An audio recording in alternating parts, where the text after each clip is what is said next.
Chaîne de la diaspora, Le chef de l'État est au-dessus des partis politiques. Sont en train de faire.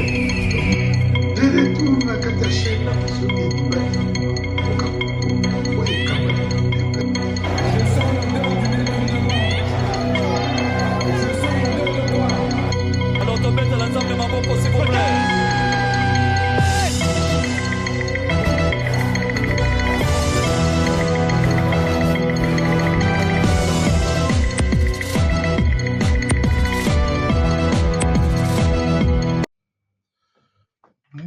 Mbote de partout bayebalandi biso na kati ya chaîne na bino Ediba TV mwana mboka Congo chaîne oyo eyelaka bino masolo kitoko masolo oyo eyaka kolobela makambo nyonso elekaka na mboka na biso précisément na este ya mboka na biso oyo epai wapi tozalaki agressé ya bane na bane.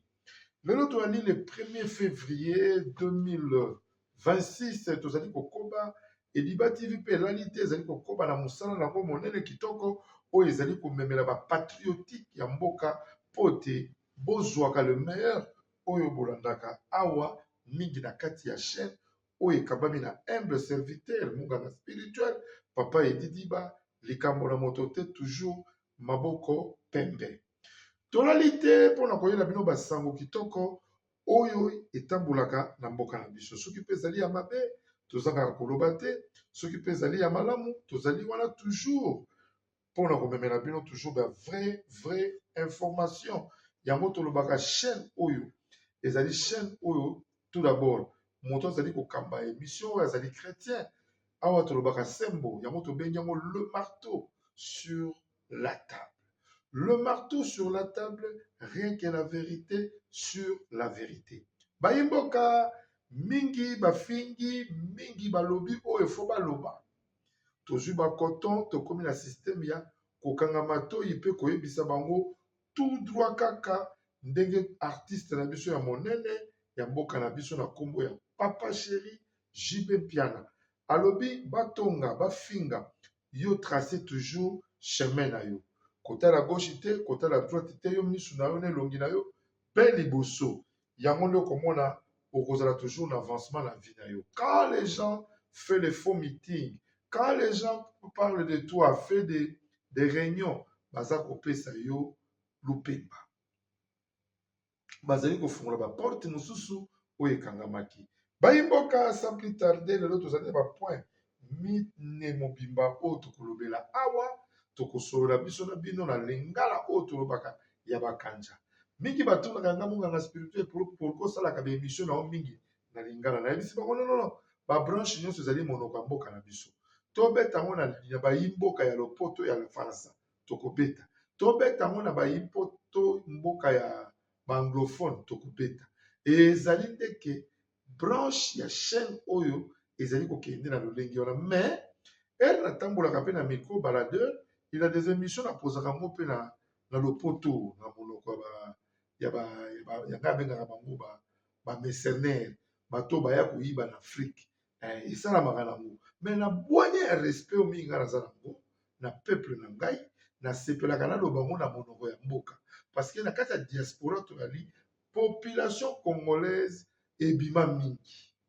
toya koyebaka etina nini toza kobima na ntango ya kala baboti misu baza kobimisa bafamille na bango mpo mboka bango bayebaki ke baza koyiba mpo mboka na biso peut-être na bozwi ya baboti wana bana na bango bakozala lolenge oyo bango baza te oyo tobengaka ke leur papa peut-être avait l'opportunité de travailler avec une mauvaise gouvernance oyo tozalaki nango na ntango iko oyo lelo toye kozwa vraie lumière.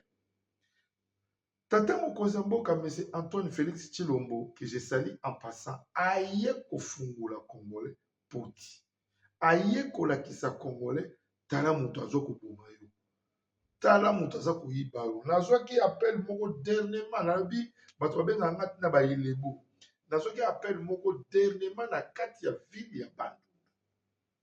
Il y a un congolais ndeko na biso congolais avandaka kuna alandaka Ediba TV donc nayoka plaisir na makila ya nzoto eningaka bino mpo il y a des coins qui les gens me suivent aussi. Alobi, tu parles très bien et puis tu nous enseignes. Même na Katia branche, na Mosuso, na Salaka, Ediba TV, histoire spirituelle, dire la vérité et puis édifier le peuple de Dieu. Le peuple de Dieu. Alobi nazana yo à l'attentive. Mais tellement que nano ozui yango te, yango nzamba alobi, tango na tango ezali na tango na yango. Allez-y comprendre. Eloko na eloko, ezali na ngonga nango pe na tango nango lokola fiston kabwena tango na ye ekokaki lokola les félicitateurs Papi Tshisekedi Pi Carlos yepe tango ekoka ndo moni lelo makambo nyonso ezali koliama na peut-être tobaka masango eteli Ediba TV masango eza kotela pe ese eteli 2026 na bangi na bino ezali année ya prospérité ya masolo nyonso ya kitoko lelo tokolobela bapoint na biso mine na kati ya bapoint mine nini ekomeli abe Shole abe Shole oyo ya église catholique en Sekoa nini ekomeli ye bokoyeba yango awa bokodécouvrir yango pe awa na kati ya émission ya mokolo ya lelo na kati le marteau sur la table abonnez-vous massivement po te bopesa ngai esengo na force ya kosalela bino mosala kitoko je salue en passant mama Deborah Diba na mosala kitoko monene ozali kosala ya kopanza ya yo mission oyo kopesa peuple de kolakisa moko ya bango oyo yoyebi lokola mama Marthe Bola ndenge asalaka la mort de M. Kabila tokolobela yango awa bokoremarke pe boko tuna bokoyeba pourquoi toye kolobela yango comme na deuxième point troisième point nos dialogues avec de criminels nos dialogues na ba criminels c'est-à-dire que batu oyo babomi ba peuple congolais na est ya mboka na biso pona ko trahir mboka na biso pona koyiba mabele ya mboka na biso pona kokota na je ya ba rwandais tolobi no dialogue na bango dialogue tata mokonzi ya mboka pa lobi lisusu soko lingi dialogue yaka na kati ya mboka tokodécouvrir yango na discours très fort ya tata mokonzi ya mboka euti koleka tozwi yango mpona kolakisa bayimboka oyo mpe balandaka chaîne na biso Ediba TV na bokebi mpe ya bwana bokomona yango na point ya suka toye kolobela likambo ya M. Donald Trump lâche une bombe à l'Irak bokomona mpe bavideo yango awa mpe bokoyoka nini oyo bango bazali koloba bayimboka tosouffle mwa moke ndenge tomesana na kati ya chaîne na bino Ediba TV na prophète Moïse Kisembo message très fort oyo apesaka na bana peuple de Dieu oyo balandaka ye na bokebi pe pona kende musika te na bani ko se présenter nanu le nom c'est le prophète de la nation de batobenga ngai Moïse Kisembo. Pourquoi prophète de la nation?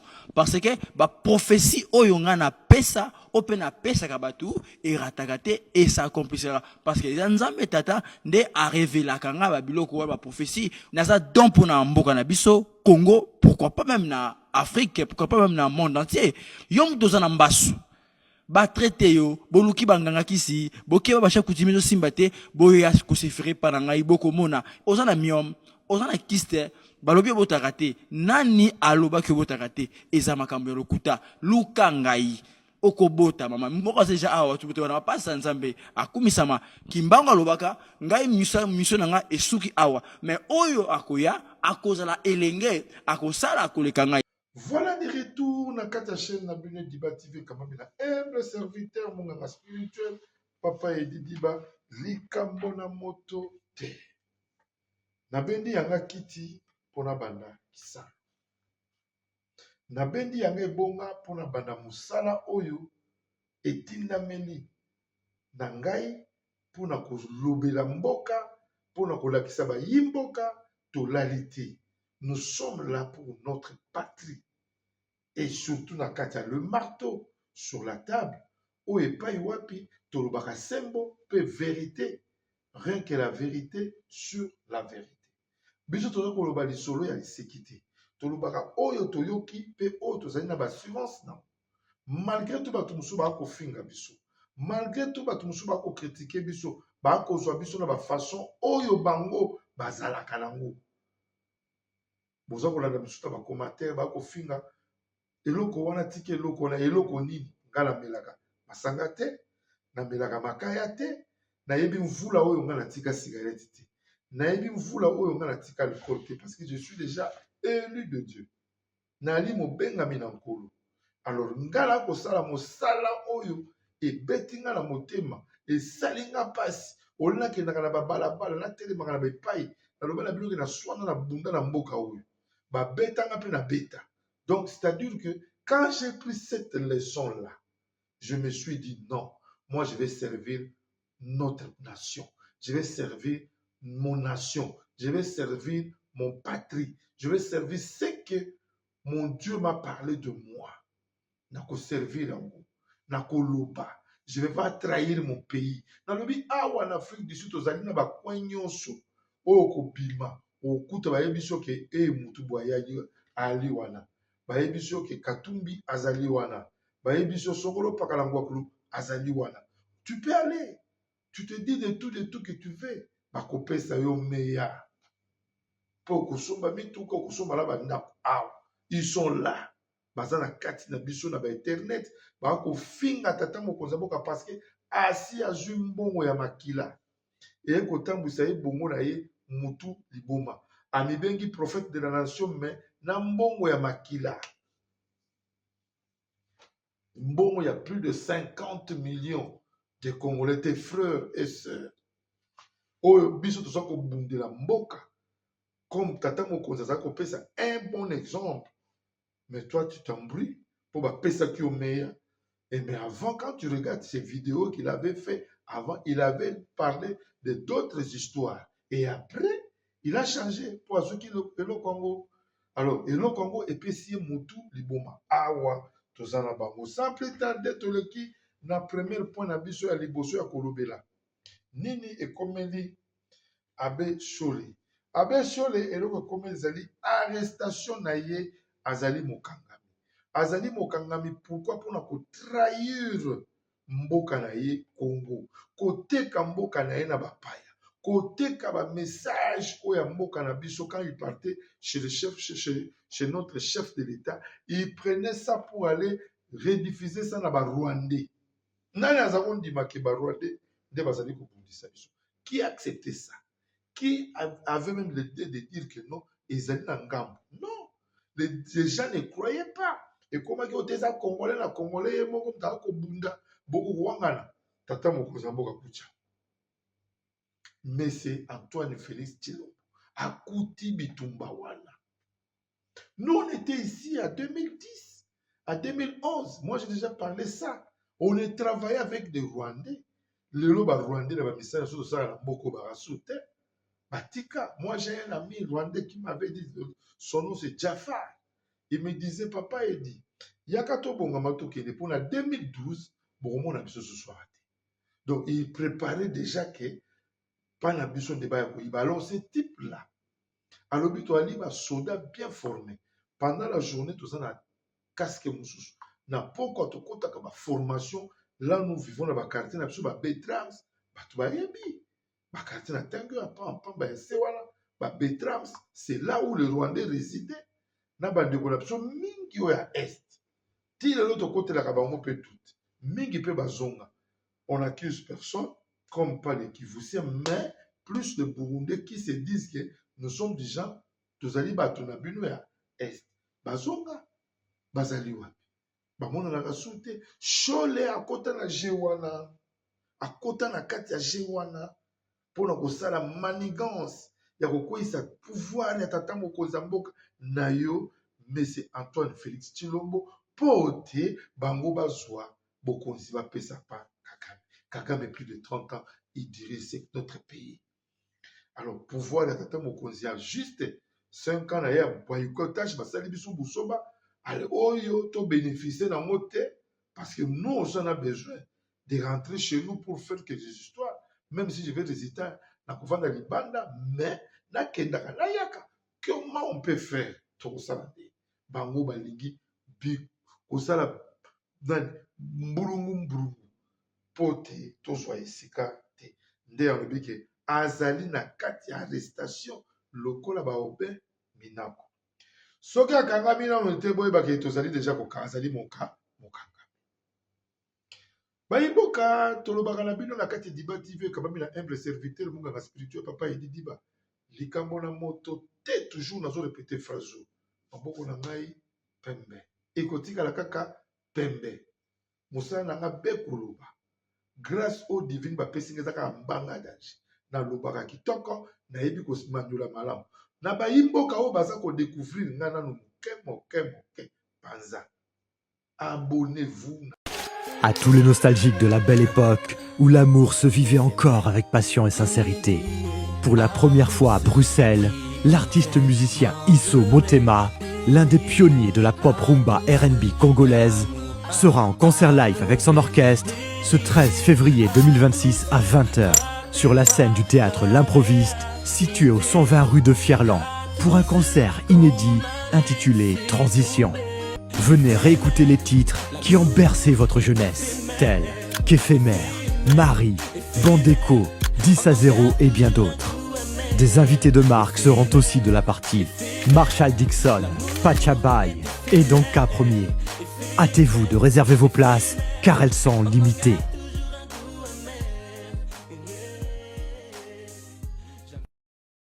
Bandeko bayimboka awa tozongi na plateau mpona koyela bino nouvelle oyo ezali na tête oyo tomomoni titre wana titre ezali komanyolamaka tozwi banquête tokoti par-ci par-là. Il a de cela vendredi passé il avait service na biso toujours ndenge etambolaka toujours na kati ya bokebi mpe na bwanya babenga monganga spirituel c'était around 16h ya biso awa na kini tozalaki pratiquement 15h naza na ceinture monene bakomba bato mosusu natangaka bango mpe awa mais toza na droit koexpose bango te parce que bakomona neti toali kolakisa position na biso nazwa appel moko balobi na ndako ya kabila na kati ya Afrique du Sud monganga spirituel matanga ezali kuna monganga spirituel nabengi baproche mosusu ya pembeni babi te akufi te matanga na toujours ezali bambouteillage ezali bamanigance omoni mikolo barwandais bakomi kokosa na likambo ya kokosa te barwandais bakomi koloba na likambo oyo ya koloba te je m'excuse bayimboka barwandais bakomi kosala intelligence artificielle eboni mpo bakosaka tata mokonzi ya mboka oyo ya bango mwana mosala ya Kagame oyo atravaille na mboka na biso plus de 22 ans mpona kosala mbulungu mpona koyiba mayele ya Congolais akota na distraction ke ya kufi eza facile parce que ce sont des gens maintenant perdus baza na epai te to bakomi koluka miracle moko boyeke bato batya bango ka biso tokomi kobenga yango distraction. On n'a plus ce temps-là d'aller aux distractions. Alors, tango wana biso to sto boya. Comme to sto boyi tango wana, Kabila akufa te asi abomi plus de 50 millions de Congolais. Sa tête ne bougera même pas, va nous coûter de rien chez nous. Balala balotaka ndoto te ke non tata mokonzi mboka akosala lipa te ou bien likopa na Kabila ou bien na Kagame. Congolais fungola matoi fungola misu. Zwa parti na nga oyo kataka ngo kobanda lelo bochango na ba TikTok partout. Bozana ndoto. Tata mokonzi mboka soka le bi dialogue ezali. C'est-à-dire qu'il y a kosala dialogue par Congolais et Congolais. Et puis Congolais oyo ayebi kasimba makila te. Kende na on dialogue amour kota. Mais Congolais oyo nyonso ayebi ki atambu lokola bananga, atambu lokola ba Willy Goma, atambu lokola ba Imboka musu ba ale belé ba komona bango sala nga pe lengité pour kotanga kango. Alors Congolais alolengi wana azali Congolais criminel. tokotia ye epai nini tovanda ne likolo ya mesa parce que nanga quand il est entré à Goma abomisi bato boni okozongisa pema ya bato wana bana mosusu tina minute oyo bazali na kati ya bakamp moko na Burundi oyo epai wapi bana baréfugie bavandi. Les parents sont partis par-ci par-là.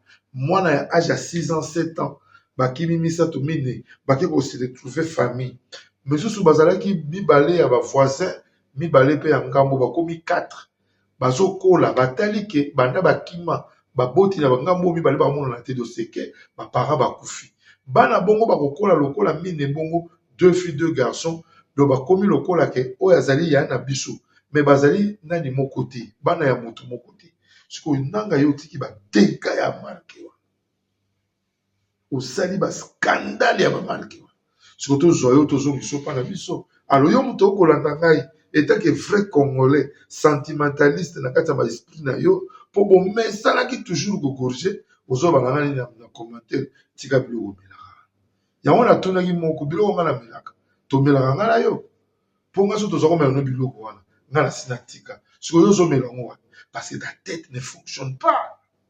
Allez, beaucoup de journalistes wana ba ko finga non yo ko finga ngana commentaire ne loko to ali ko sala cause réelle na bande ba beaucoup na bosoto to likakati siko ya biso bino ba opokota po ya ko distraire ba tout que non tika biloko ya na zongisela ki moko wana pe ali kulutu ali muto to pesa ka respect en dehors ya musala auto ba malu ya ditunga likambo ya mboka likambo etangisa makila ya bandeko na nga là où moi je pleure nuit butu moi yo ya kokota keno lo bageno tika biloko mila kana tuna biloko wana biloko na dako mela na yo wana oyo yebeli ngana sinatika pena maboko pembe et puis je suis déjà élu de Dieu bongo yo otika kana esclavagisme abunyama bosoto tu parles de quoi basi bakangi bakonzi na yo Shadari na minako. Donc, bakokanga pe yo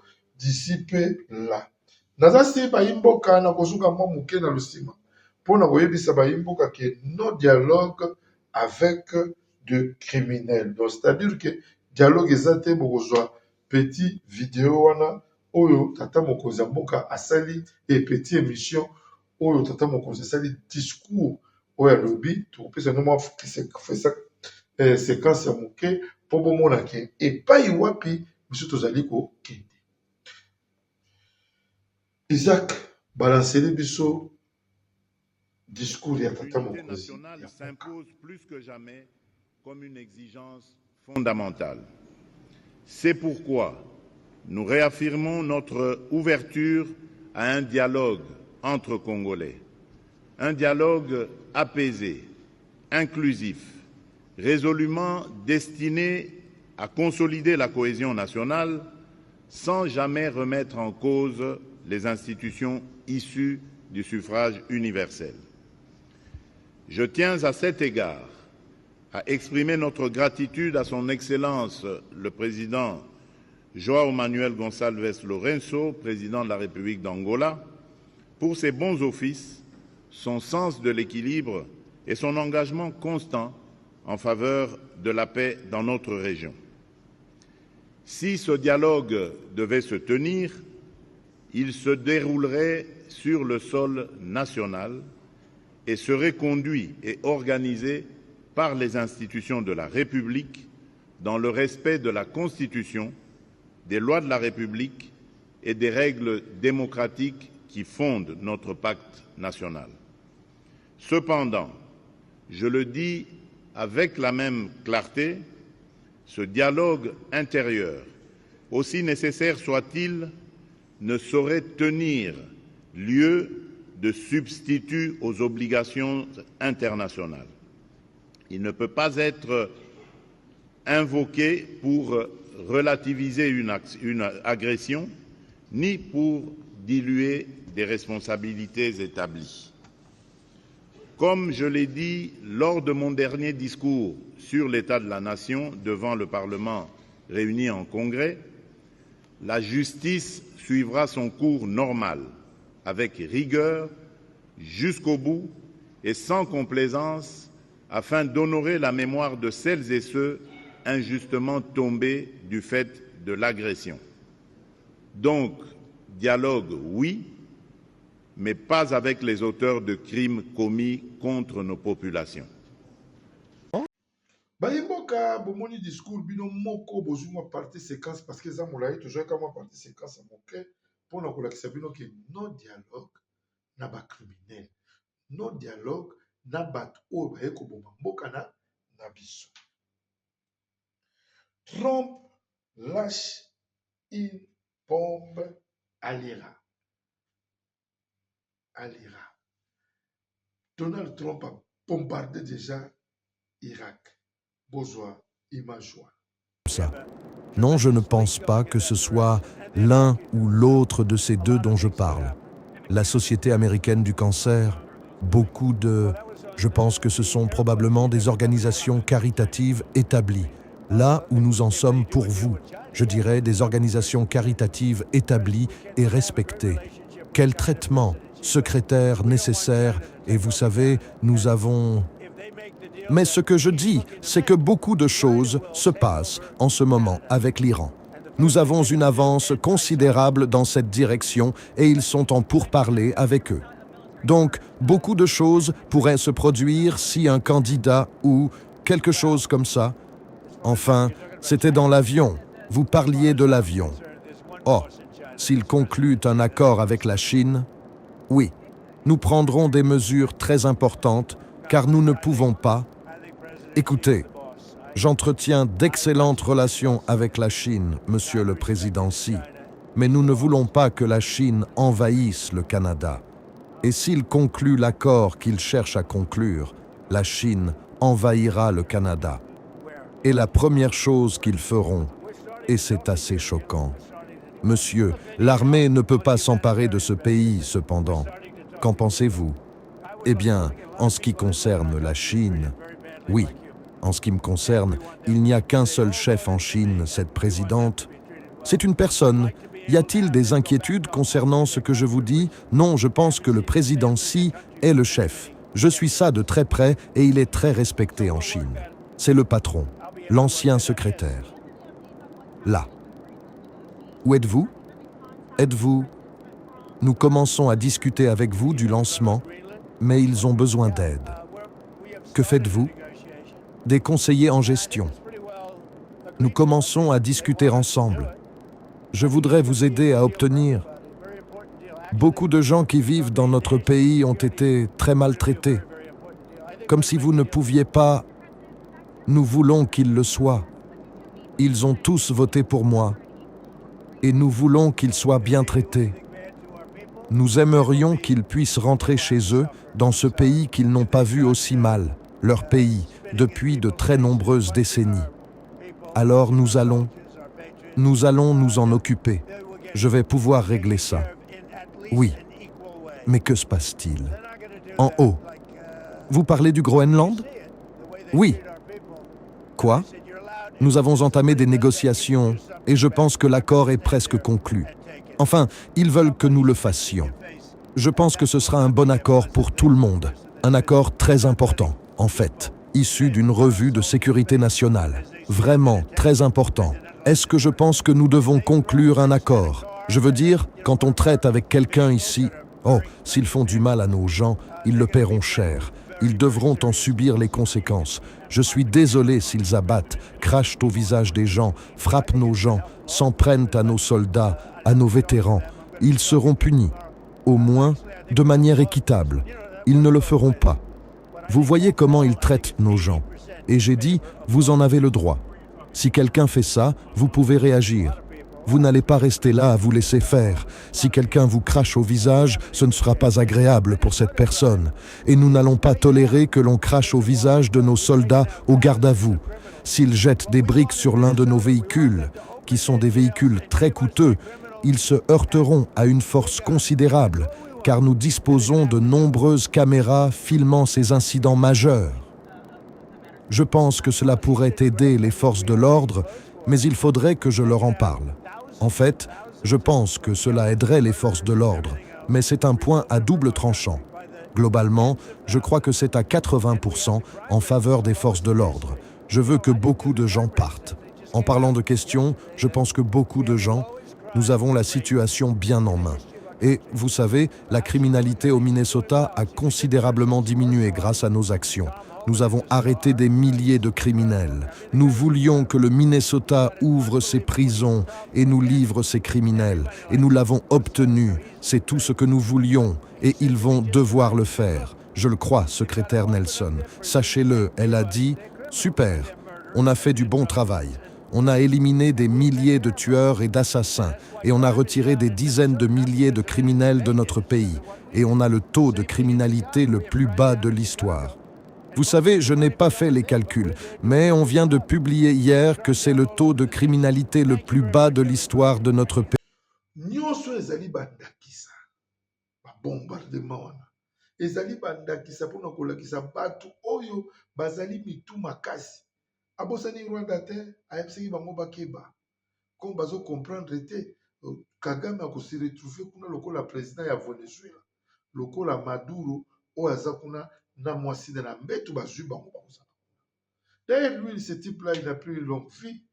A commis le coup, zoba. Il parle des histoires, il ne connaît même pas la mentalité, n'est comme il banate, allez, kolobanini. Baimboka, tous abonnés massivement à la Katia chaîne Oyo, Ediba TV, Mwanamboka Congo, Pe Ediba TV, Mwanamboka, Oyo, la cabine Masolo Kitoko, Fongola Motema, Pesanga Ipe Pai, Pote, Lobby, Omonangai, Mokili Mobimba. Baimboka na mokola lelo ba message très fort to akina ngo pona busolo libo kaboli ko kotisa ya malamu na mitu ya bato de ezalaki ya bino humble serviteur papa Edi Diba likambo na moto te mwana nzambe toujours na yela ki bino na mokolo ya lelo na pesa ka mbote mingi na baye oyo bazali kosala ba petit œuvre pe ba œuvre ya mike ya minene Ediba TV ekolela butumo itona likambo ba caméra kokanga motema te fungola motema kozela te lobi otalanga na sommet talanga epai oyo nazali lelo awa na repetaka mangala oyo mingi kozela te lobi obanda kotala ngai ere na bani na velo yozokipenga te obanda kotala ngai so tokomi kotambola na bamituka wana po ekoma me mwana mai aza kosenga kamera naza kosenga kamera parceke ekosunga yo ekosunga mpe ngai Fiston Kabwena Simplice Umberembere Dadi Nitu 15 tala kaka bino na leli bosunga œuvre de Dieu oyo pote bato bazangaka kozwa ya kitoko te bayimboka tomonani mokolo lobi soki Yesu Masiya azongi te bozwa ya bino ya wana bye tema que je vous aime. Chaîne de la diaspora. Le chef de l'État est au-dessus des partis politiques. Sont en train de faire.